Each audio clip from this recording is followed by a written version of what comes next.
Hi, I'm Tim Berglund with Confluent. This is Data Pipelines Lesson 4, Filtering Streams of Data with KSQLDB.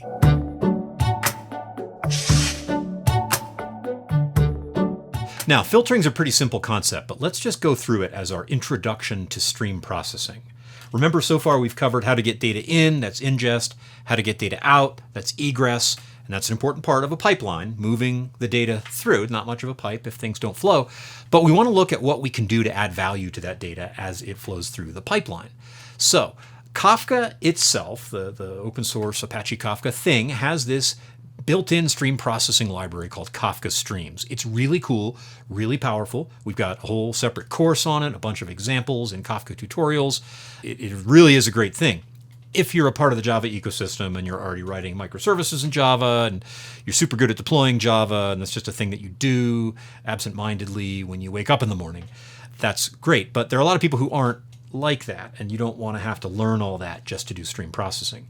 KSQLDB abstracts away the need for you to write Java code and instead gives you a SQL language, a version of SQL, to express those stream processing programs that you want to make a part of your pipelines.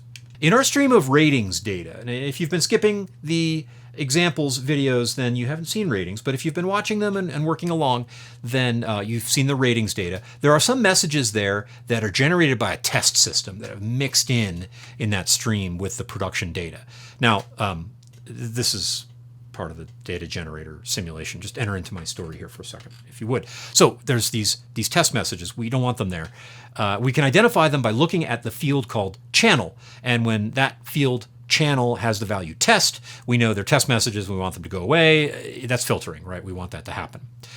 So on the screen here, you see at the bottom that thing that looks like SQL. That's a KSQLDB query.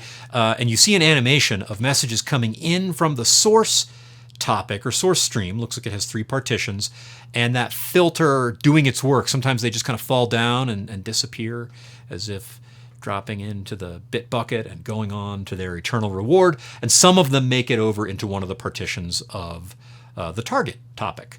That's filtering. You knew what filtering was, but it helps to start with a really simple concept, to just see the KSQL and just get this concept into your head. This is stream processing.